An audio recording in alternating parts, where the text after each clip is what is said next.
ये कमाल से ये फरमाइए कि सर ये गवर्नमेंट जो है एक जब शफाफ इलेक्शन करवाना चाहती है, वो ये चाहती है कि हॉर्स ट्रेडिंग नहीं होनी चाहिए, पैसों का लेन देन नहीं होना चाहिए, खरीदो फरोख्त नहीं होनी चाहिए, एक क्लियर किस्म का साफ क्रिस्टल क्लियर एक इलेक्शन होना चाहिए, तो आप उसके रास्ते में रुकावट क्यों मानना है सर?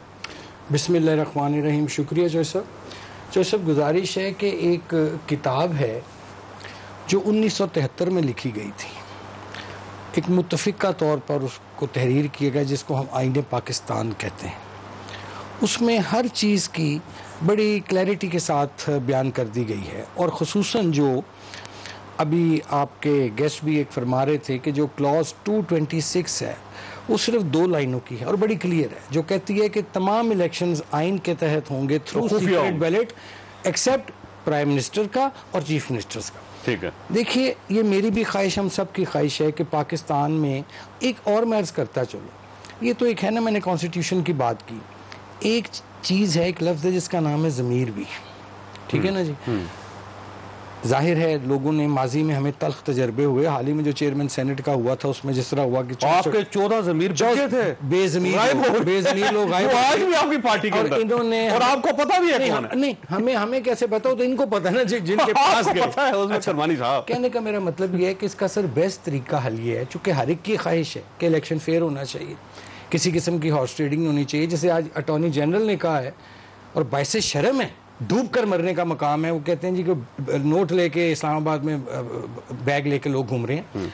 बेस्ट उसका हल ये था कि आप इसको पार्लियामेंट में लाते, पार्लियामेंट में लेके गए, सुप्रीम नहीं देखे ना, अब रेफरेंस भी कर दिया, ऑर्डिनेंस भी जारी कर दिया, आप एक कमेटी बनाते, उस पर बैठ के एक बाकायदा इसको पैकेज के फॉर्म में लाते कि वाई सिर्फ के ये सेनेट का इलेक्शन किया जाए, चेयरमैन सेनेट का जो इलेक्शन हो या दूसरी चीजें वो भी होनी चाहिए, फिर उसके जरिए ये एक पैकेज के तौर पर। अगर सुप्रीम कोर्ट ऑफ पाकिस्तान का हुक्म आ जाता है तो फिर देखें जी, सुप्रीम कोर्ट के हुक्म तो आगे तो को बोल नहीं सकता, लेकिन जहाँ तक मेरी अंडरस्टैंडिंग है कि सुप्रीम कोर्ट जो है वो आइन की तशरीह कर सकती है, और तशरीह भी वहाँ जहाँ कोई इबहाम हो, ये तो बड़ा क्लियर है। हाउएवर सुप्रीम कोर्ट तशरीह कर सकती है, लेकिन आईनी तरमीम या उसका क्या तरीक़ाकार होगा वो तो पार्लियामेंट का काम है। ठीक हो, अंदलीब आवाज़ साहब ये फरमाइएगा कि अब जाहिर है पार्लियामेंट का काम है, आईनी तरमीम तो पार्लियामेंट ही करती है, और अगर एक बार सुप्रीम कोर्ट ऑफ पाकिस्तान ने ये कर दिया तो इसका मतलब ये हुआ कि आइन में जो भी तरमीम करनी होगी फिर पार्लियामेंट की कोई ज़रूरत नहीं है, फिर आप एक पटिशन करें, सुप्रीम कोर्ट जजेस बैठाए और वहाँ पर फैसला हो जाए, वकील दलाइल दें, फैसला हो जाए, तरामीम हो जाए, तो ये आप गलत साइड पर नहीं जा रहे?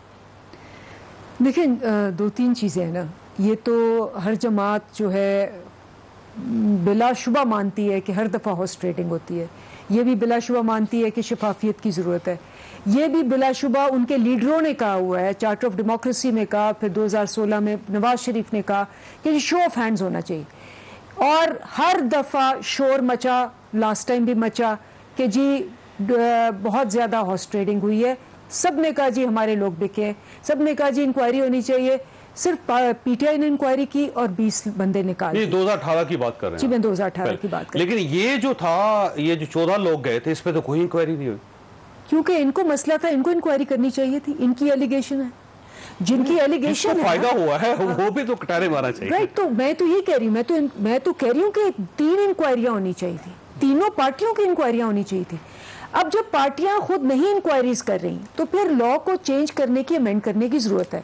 अक्टूबर में लॉ पेश हुआ, असेंबली में आया, उस पे मैं तो असेंबली में बैठी थी, वो हुआ क्या कि जी बजाय लॉज डिस्कस करने के वही हुआ जो फैटफ के साथ हुआ था कि जी पहले हमारा एनआर होगा, पहले शहबाज शरीफ की तस्वीर और खुर्शीद शाह की, तो आप सब जमातों की कमेटी बना लें। जनाब जो कमेटी बनी हुई है उसको 2 दफा स्पीकर ने कोरोना के लिए बुलाया, इन सबको कोरोना के लिए नहीं आए। वो कहते हैं कि जब तक हमारा एनआरओ आप नहीं मानेंगे, हम ना फैटअप पे आएंगे, ना कोरोना पे आएंगे, ना हम इस पे हाउस ट्रेडिंग पे आएंगे, जब तक कि आप हमारा एनआरओ नहीं मानेंगे। अच्छा, वैसे इसमें एक इशू यह है कि इस तमाम सियासी जमातें, जितनी भी सियासी जमातें, उसमें सिर्फ प्राइम मिनिस्टर साहब ये कह रहे हैं कि अपोजिशन रोएगी, इनके जो उम्मीदवार होंगे वो हार जाएंगे, हमारे सेनेटर ज्यादा निकल आएंगे, जबकि ये बात पाकिस्तान पीपल्स पार्टी को कहनी चाहिए, नून लीग को कहनी चाहिए।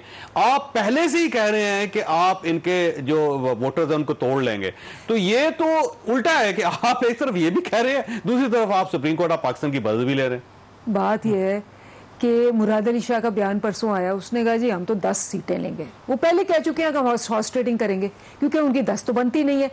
और प्राइम मिनिस्टर उनको कह रहे हैं कि तुम जितनी एक्सपेक्टेशंस लगा के बैठे हो, गिलानी साहब को लेके आ रहे हो और तुमने जितने घोड़े बाहर निकाले हुए हैं और जितने पैसे तुम इधर उधर कर रहे हो, एंड में तुम्हें ही रोना पड़ेगा क्योंकि इस दफा हुकूमत पाकिस्तान जो है वो पूरी कोशिश करी कि हॉर्स ट्रेडिंग ना हो।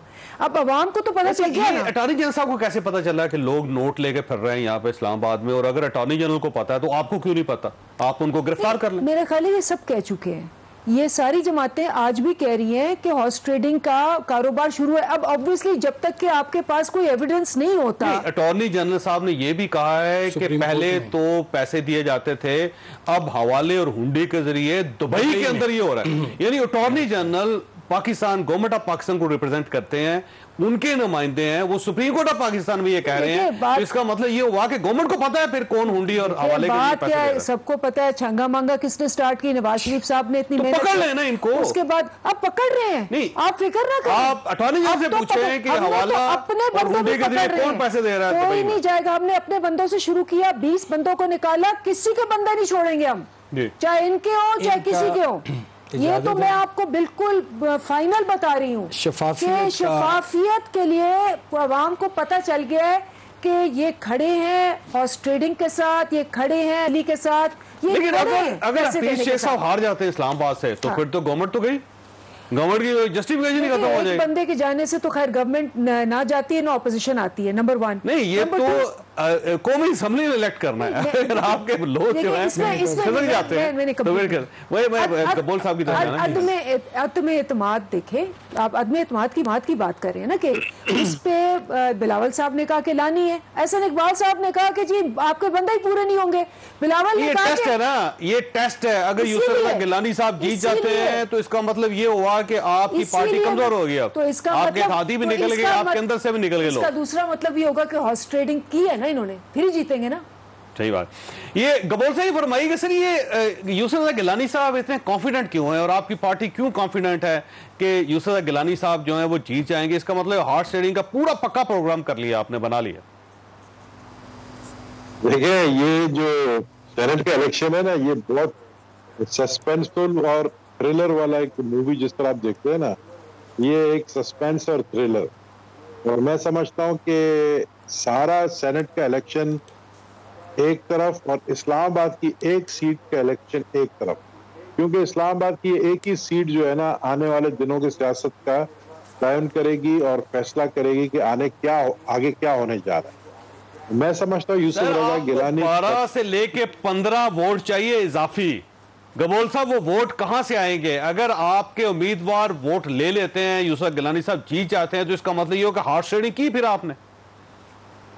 देखिए, हॉर्स ट्रेडिंग हम नहीं कर रहे हैं। हॉर्स ट्रेडिंग उसको कहते हैं कि अगर हम जबरदस्ती पैसा देकर, लालच देकर उनको कहें वोट दे। अगर कोई खुद कह रहा है कि हम जो है इस पीटीआई के पॉलिसी से सख्त नाला है, हम अपने हल्के में नहीं जा सकते हैं, लोग हमें जो है अंडे मार रहे हैं, टमाटर मार रहे हैं, लोग महंगाई की वजह से परेशान है, हम पीटीआई के इस पॉलिसी की वजह से बहुत ज्यादा ज़हनी। बिल्कुल इसी तरह कराची के अंदर आपके एमपीएस और एमएनए जो आपके हैं वहां पे, वो भी ये कह रहे हैं कि क्योंकि हमने पिछले 15 साल से यहाँ पे हुकूमत कर रहे हैं और डिलीवर नहीं कर रहे, लोग हमसे नाराज हैं।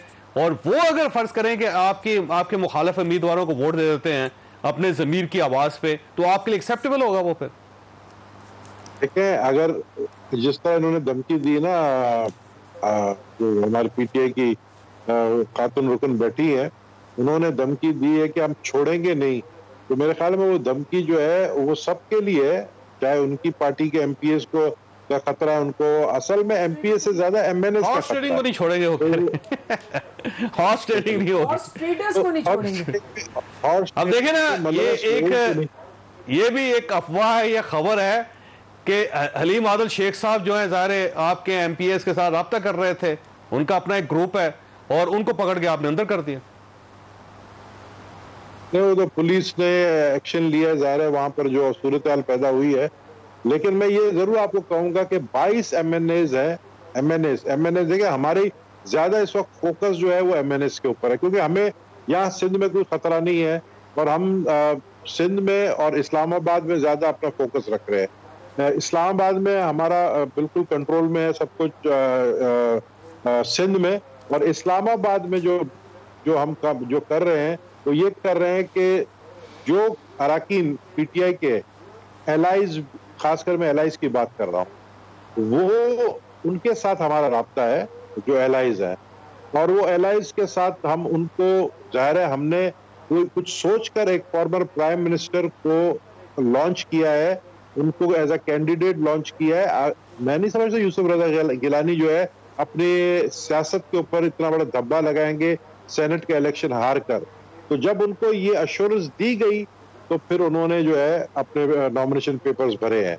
अब उनके ऊपर एतराज़ात, लेकिन फैसला महफूज है उनके बारे में, ये ध्यान में रखेंगे। अगर कल उनके कागजात रिजेक्ट हो जाते हैं तो आपकी जो विनिंग हार्स है ये तो मार खा जाएंगे। हम ये समझते हैं कि ये हुकूमत जो है इलेक्शन कमीशन को प्रेशराइज करती है, और हम समझते हैं कि ये एक ऐसा फैसला आएगा जिससे हुकूमत को अपनी हार नजर आ रही है, और वो इलेक्शन कमीशन जैसे इदारे को जो है प्रेशराइज करके ये फैसला अपने हक में। वैसे कितने एमएनए साहब के साथ राब्ते में जो यूसुफ रजा गिलानी साहब को वोट देंगे सर? जितने भी इनके जो हलीफ जमाते हैं उन सब के साथ हमारा राब्ता। ठीक हो गया। अदील साहब, आपने बात सुनी, वैसे उनके राब्ते भी हैं, अपोजिशन के पीडीएम भी वोट देगी उनको, और अगर आपके वोट निकल गए तो आपके लिए बड़े बड़े मसाइल पैदा हो जाएंगे। पहली बात तो ये कि शुक्र है उन्होंने मान लिया कि हॉर्स ट्रेडिंग की पूरी कोशिश कर रहे हैं, वो वोट खरीदने की कोशिश कर रहे हैं, और जब जीतेंगे भी तो उन्होंने ये भी मान लिया कि हाँ जी हमने जमीर की आवाज है ना, जैसे 14 सेनेटर की जमीर की आवाज से सादिक संजरानी के इशू पे जमीर फरोशी, आपके एमएनए जो उनकी जमीर की आवाज, जमीर की खरीदो फरोख्त में तो माहिर हैं ये। वो इसी को तो कहते हैं कि जी हमें सदियां हो गई, हम छंगा से शुरू होकर खुशियां मनाई थी, आपको याद नहीं है? उस वक्त आपने गोद लिए थे आपने, बल्कि खाना खाया उन सेनेटर्स ने बाद में जाके संजरानी साहब के साथ भी और वुज़रा के साथ। तो हम तो चाहते हैं कि खंदो, हम ये मेला मवेशियां जो है हॉर्स एंड कैटल शो बंद हो, और ये जो जमीर फरोशी है जिसकी दाग